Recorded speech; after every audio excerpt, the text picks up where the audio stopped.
Tšau, ma olen Artjom ja tulin esimest korda elus squashi mängima ja minu treeneriks on täna 12-kordne Eesti meister squashis, Paul Piik. Tere! Davai, hakkame pihta ja Paul, räägi, kust me alustama peaks üldse. Ma olen nii palju reketisporti teinud, et ma mängin pühapäeviti sõpradega padelit. Teeme siis äkki lihtsalt mingeid baasharjutusi alguses ja ma panen su alguses üksi lööma, et lihtsalt natuke näha kõrvalt ja vaadata, kuidas sa kontrollid. Rahulikult lüüa ja pöörata tähelepanu nüüd sellele, et esiteks see on kontroll. Proovi järele teha. Ja hästi.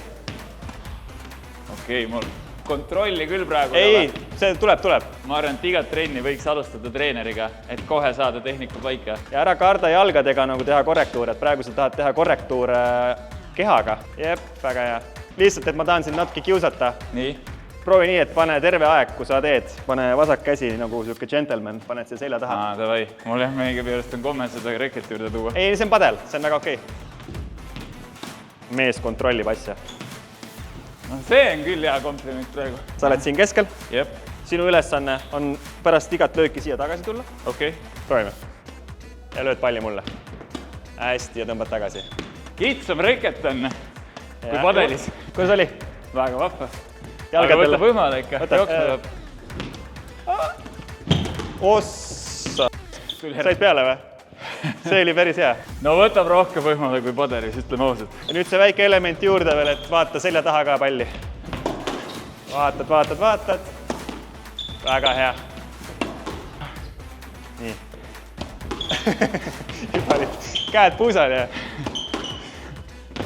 Ilus. Ja mõte hea. Kuule, lahe. Väga hästi.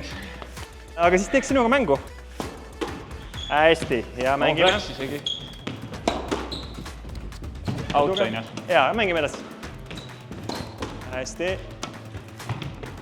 Oi, see oli valus. Oi jumal. Ja. Täitsa haige, kui palju siin joostud. See oli praegu nagu 1,5 tundi padelit. Ma ei hakka valetama. Kaua me tegime? Mingi 10 minutit head juhul. Ma arvan, mingi 5. 5? Täiesti läbi higine. Oh my god. Aga sa tegid väga hästi. Aitäh sulle. Sa oled väga kiire. Aga ma jooksen liiga palju. Sa jooksed liiga palju, jah. Täpselt. Et väga hea trenn. Aitäh sulle. Jah.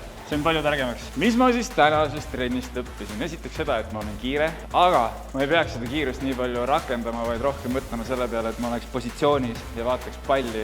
Väga vahva mäng, annad sõrme, võtab terve käe, tahaks veel mängida ja ma juba ootan, et Kris poisele pähe teha.